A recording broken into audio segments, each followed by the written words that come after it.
I'm moving in with my parents. If you object, we're getting a divorce. Out of nowhere, my husband, Bob, said that to me. What do you mean by that? It's just as I said. I'm gonna use that $3 million as I see fit. I've decided to build a duplex with that money. That's all there is to it. I was dumbfounded that Bob, so casually, was talking about spending the $3 million I inherited from my mother's estate. Construction will start next month, and once it's done, we're moving. Prepare accordingly. In the meantime, I'm gonna invite my parents over, so you better take good care of them. If you object, we're getting a divorce. Remember, I'm the head of this household, which means I'm the boss. I'll say it again, if you can't follow my lead, we're getting a divorce. I stared at Bob, trying to gauge if he was in his right mind. All right, but you're gonna regret this. Shut up, you worthless wife! Bob, probably assuming I'd cave as usual, confidently walked out the front door. Of course, I didn't follow him. 3 days later. My name is Catherine. I'm 40. I work as a freelance writer. I met Bob at work when I was still employed at a publishing company in New York. Back then, I was 27 and Bob was 29. We quickly became serious and decided to live together, getting officially registered about 6 months later. We had children right away. I took some time off from work to raise them, and when things settled down, I resumed working as a freelance writer. We have 2 kids. An 11-year-old daughter and a 10-year-old son. Both are healthy and attending elementary school. Thanks to my job, I'm mostly home-based. I'm always there to welcome the kids when they come back from school, ensuring they don't feel lonely. Bob works in sales, often coming home late. But occasionally, we'd take the kids to places like amusement parks or to watch movies. Life was pretty rhythmic and harmonious. Currently, we're renting a place, but once the kids grow up a bit more, we plan to build a house on a plot we like. We've saved up for that. I was satisfied with our life, but sometimes misfortune strikes when least expected. My mother was suddenly diagnosed with an incurable illness. It was so advanced that the only thing left to do was to make sure she was comfortable. When I say satisfied with life, I'm talking about my immediate family, my husband and children. But when it comes to parents, it's a different story. My dad passed away when I was in high school due to illness. Thankfully, we owned our house, and with my father's insurance, the mortgage was paid off. My mom had a job, so we weren't financially struggling. However, with no grandparents or reliable relatives to turn to, and being the only child, I knew my mom must have felt lonely and faced hardships. Despite all this, I was fortunate not to struggle financially. I even went to college. And after getting a job, I contributed a bit to the household. I was able to focus on my passion without many constraints. When I got married, I moved out of my childhood home. My in-laws weren't too thrilled about us living in the area where I grew up. They've been farmers for generations and are still active in their 60s. I admire their work ethic, but they have outdated views, especially regarding gender roles. Bob moved to New York for college, and after graduating, he got a job there, where he met and married me. His parents didn't like this.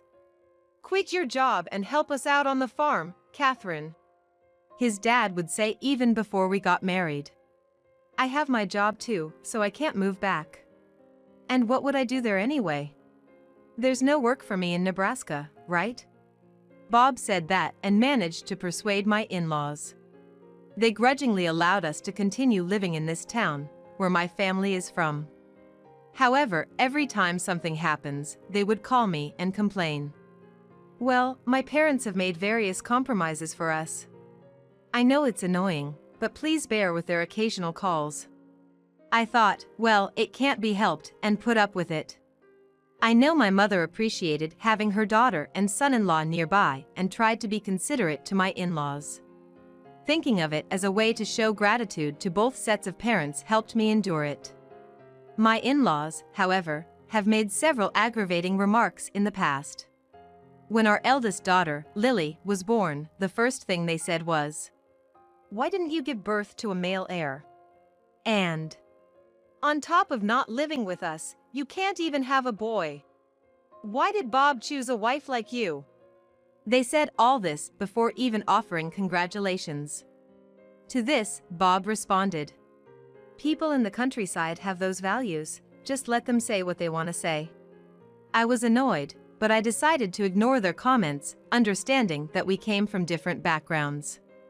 And a year later, when our son James was born, there were cheers of, "Well done!" and "Now I can finally accept you as a part of the Smith family." I was surprised when they added, "Bring him over to show everyone." After all, to get to my in-laws' place, you'd need to take a plane and then a train, which at the very least takes 4 hours. There's no way I can take a newborn and a 1-year-old that far. Bob seemed to want to go and show off to his parents, perhaps because they praised him, but I said, "Aren't you worried about your own kids? It's nice if your parents want to see them, but there's no way I'm taking them. If you insist on going, I'll leave this house." After hearing that, he finally gave up. I even had to remind my in-laws of the consequences, asking them if they were okay if something happened to their heir, after which they begrudgingly gave in. But they were relentless in their phone calls to me. Still, I endured it all for the sake of protecting my children. In the end, my in-laws never did come over. The reason, of course, was the distance. From their home, it's an hour's drive to the nearest train station, a 2-hour train ride with a few transfers to the closest airport station, and then another hour by plane. Just the travel time is 4 hours, but considering layovers, you'd probably need an additional 2 hours or so. In other words, it takes a good half-day to travel. Even for the sake of their grandkids, for my in-laws who hardly ever leave their hometown, the distance felt like they were traveling to the other side of the world. It was a pity that we couldn't let them see their grandchild very often because of the distance. However, since they didn't come to visit either, we compromised on this matter and made an effort to send lots of photos and show our concern. The first time we took our kids to visit my husband's parents was after they started kindergarten. Figuring it was about time, Bob adjusted his work schedule, and we chose a time outside the peak holiday season to ensure a smoother trip. My in-laws seemed delighted, but it was primarily directed towards their grandson, James. They almost completely ignored our daughter. This made me feel uncomfortable, and I wished we didn't have to visit again. Around that time, Bob's job became hectic, and it became harder to get time off. Since then, we haven't visited his parents once. I felt genuinely relieved. Since my own parents lived nearby, we visited them regularly. I did feel somewhat guilty about this, but given the way we were treated by my in-laws, I justified it in my mind. Bob seemed okay with it, and though I felt it was a bit irresponsible, we let it be. That was until the recent event. When I learned about my mother's illness and until she passed away, I tried to be with her as much as possible. Whenever she felt better, I would bring the kids to see her, ensuring we had no regrets. My in-laws had complaints about this. "You're always letting them see your mom, but never us." I was stunned to hear these words. After all, the situations were entirely different. My mother had a limited time left. She was soon going to be gone. Did they really understand this and still had the audacity to say such things? I broke down and spoke to Bob about it, but all he said was, "Maybe it's because I told them over the phone that the kids were visiting their grandma. Just try to bear with it." I felt disappointed in Bob. It had always been this way. Bob always left me to deal with issues related to his in-laws. He simply asked me to bear with them. He never defended me when they said anything against me, and it seemed like he didn't intend to. I, on the other hand, had never been told anything about my mother, so I always felt indebted to deal with his parents on my own. I realized at this moment that he was that kind of person. The trust and affection I had for Bob faded at this time. But if I had any spare time to be upset about this, I thought I should visit my mother. Regardless of what his parents said, I stood my ground and didn't let them affect me. Up until the last day of my mother's life.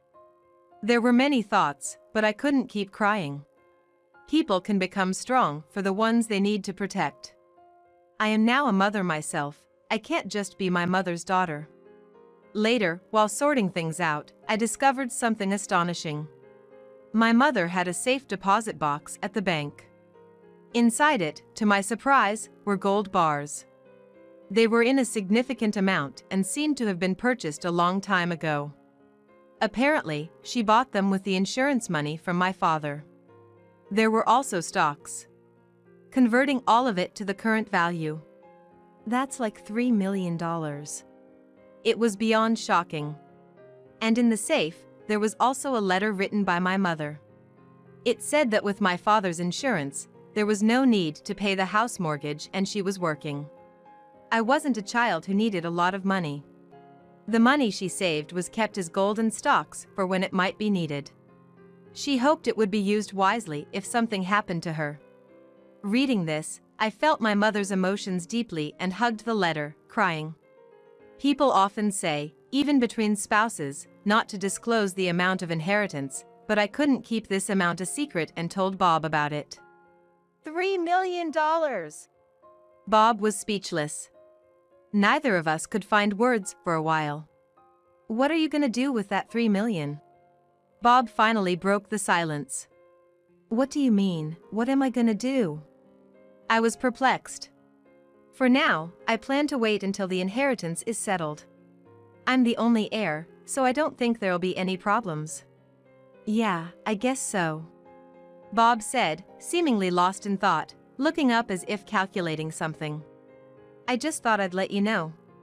I said, leaving the room while he seemed distracted. Soon after, I completed the inheritance procedures, and the $3 million was transferred to my name.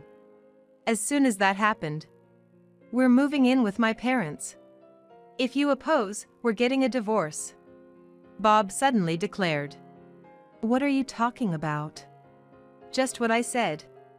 I'll use that $3 million as I see fit. I've decided to build a two-family home with it. I was dumbfounded by Bob's casual response. What on earth do you mean? Don't you get it? I genuinely don't. I really don't get it. How did we suddenly end up on this topic? You lack not only self-awareness but also empathy, Catherine. Bob sighed as he said that.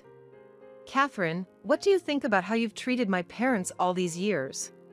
Treated them? I don't understand. Honestly, I remember many things they did to me, but I hardly did anything to them. You always took care of your mother and ignored my parents, didn't you? What? It felt like a sudden punch to the gut. You often took our kids to see your parents, but only took them to mine once because they lived too far. Didn't I have a good reason for that? You never even invited my parents over. No, I asked them several times, but they always said they didn't want to travel from Nebraska because it's too far. Even for our wedding, despite many of Bob's colleagues attending, we had to hold ceremonies in both New York and Nebraska because they didn't want to travel far. Does he not remember that? Anyway, you've made my parents endure a lot. I think it's fair I use that money to take care of them now. Is this who Bob really is? I always thought he was just a regular husband, a regular father. As I stood there stunned, Bob continued. I've always been unhappy with how you treated my parents. But there aren't jobs back in Nebraska, so I put up with it. Watching you pamper your parents, I've always wanted to do the same. But hey, I'm the bigger person here, so I kept quiet just to keep peace at home. What? I kept silent, figuring I should hear him out completely since he is, after all, my husband. But now that we have this huge sum of money, things change. I don't need to hustle in this demanding job here. I'll quit and go back to Nebraska. We'll build a duplex, and I'll take care of my parents. When I mentioned my mother's inheritance, was he scheming this all along while looking into the sky? Little did I know he was making all these plans in his head. Bob, looking straight into my eyes, made this declaration. Next month, we'll start construction. Once it's done, we're moving. So, you better prepare. Meanwhile, I'll invite my parents over. Make sure you take care of them. If you can't, we're getting divorced. Remember this, Catherine, I'm the head of this household. I'm the boss here. If you can't follow what I say, we're getting divorced. I tried to gauge whether Bob was in his right mind by looking deep into his eyes. His eyes were bloodshot. He could be sane or insane, it's hard to tell. But one thing was clear, he was blinded by the $3 million. I could almost see the wads of cash in his pupils. No. I responded firmly. What did you say? I won't live with your parents, Bob. And I won't move to Nebraska. I'm not uprooting our kids either. And at this point, I can't welcome your parents here. Then, we'll get divorced. Bob, glaring at me, declared. Fine, let's divorce. But let me tell you one thing. You sure you won't regret this? Shut up, you worthless wife! Bob stormed out of the house and didn't return. 3 days later. Hey, what's going on? Out of the blue, Bob called. What are you talking about? The golden stocks. The safe deposit box is empty. That. Well, I moved them elsewhere. It's not strange they aren't there. Why did you do that without telling me? It's my inheritance, Bob. I can do whatever I want with it, can't I? I told you I'd use it as I see fit. Everyone's entitled to their opinion. But I don't recall agreeing to that. Where did you hide it? I didn't hide it. I left it with my attorney. What did you say? I let out a sigh. And then kindly explained. When it comes to inheritance, there's this thing called inheritance tax. Inherit something like $3 million, who knows how much tax will be levied. So, I left it with the attorney to sell only the necessary amount to pay the tax.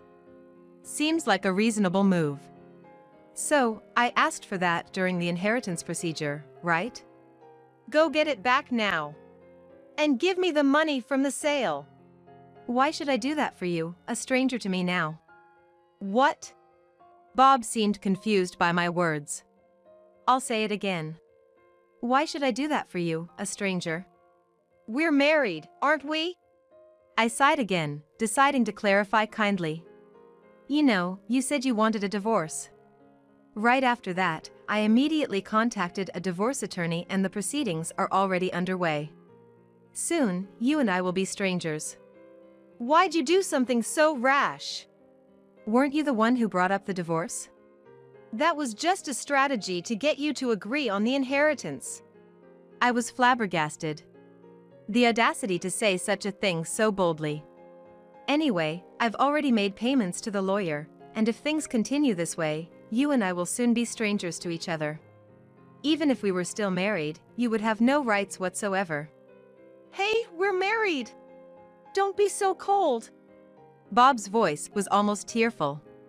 So, we'll soon no longer be husband and wife.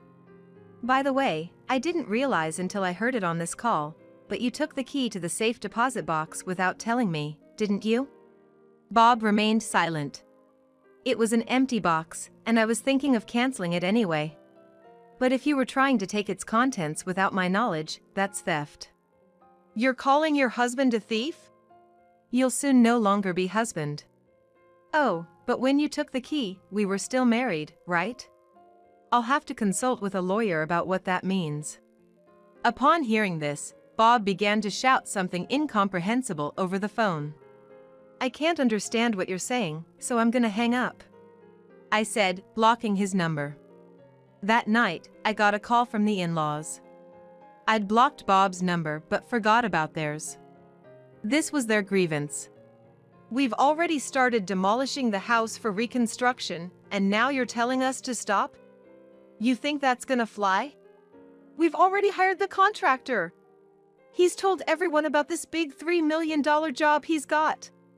Bring the money now. If you apologize, we'll still accept you as our daughter-in-law. To avoid further hassle, I decided to patiently listen to their ranting. It seemed Bob had already returned to their home and begun reconstruction procedures while I was handling the inheritance.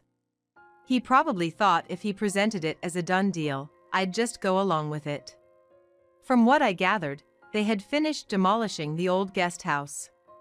The main house is full with the guest house stuff. What are you gonna do about it? Come right now and help clean up. But I never asked for that. Have you finished saying what you wanted to? If so, I only have this one thing to say from my side. My divorce with Bob is already finalized. Therefore, you and I are now strangers to each other. Goodbye. I then blocked their number too. I took my children and hid in a different location for safety. As expected, Bob and his parents came to our house and, finding us gone, reported us missing to the police. But I had already discussed everything with my attorney, including our finalized divorce, the stolen safety deposit box key, and the recorded phone conversations. The lawyer clarified things with the police for me. Distraught, Bob and his parents approached my lawyer, begging him to hand over a letter to me. When the lawyer contacted me about it, I requested that it be forwarded to me. The letter read, "We've asked the contractor to hold off for a bit, and they've only dismantled the old annex so far, but they keep asking when they can resume. I completely forgot about the inheritance tax. Given the tax situation, I want to downsize the reconstruction with whatever budget remains after taxes. Now that you've lost your mother, the only grandparents our kids have are my parents. Please don't deprive them of their grandparents. You should make amends by being kind to my parents. Living together, familial affection will surely develop soon." And other such cringeworthy phrases. Moreover, do you mistakenly think that a woman has to wait 6 months to remarry? There's no such rule for couples. Let's reconcile immediately. Was written, making me roll my eyes even harder. Of course, I had my lawyer relay a firm no to all of Bob's requests, warned him to have no more interactions with me, and alerted him that any further stalking would be reported to the police. According to my lawyer, it seemed Bob had already started the procedures to quit his job. In his haste, he tried to reverse his decision, but his company was already in the middle of downsizing, so they didn't allow it. After receiving his severance, Bob reluctantly returned to his hometown. With the money, he managed to appease the contractor, halting the reconstruction. However, I heard he'd completely lost his reputation back home and now lives in the old family house in cramped conditions. I decided to move far away to ensure Bob and his parents couldn't find me. My job is remote, so moving didn't cause any issues. It's a blessing in this modern age. I told my kids their dad was away for work, and surprisingly, they accepted it without much fuss. I thought Bob had a good relationship with them, but now it seems it wasn't that great after all. Come to think of it, it felt like Bob only interacted when he felt like it. It seemed like he wasn't truly listening to what I said, always asking for patience. Maybe he had the same kind of superficial relationship with our kids too. I'll keep the inheritance safe for the kids' future. It's a safety net for emergencies. Just like my mother raised me with steady guidance, I'll ensure my kids grow into grounded individuals.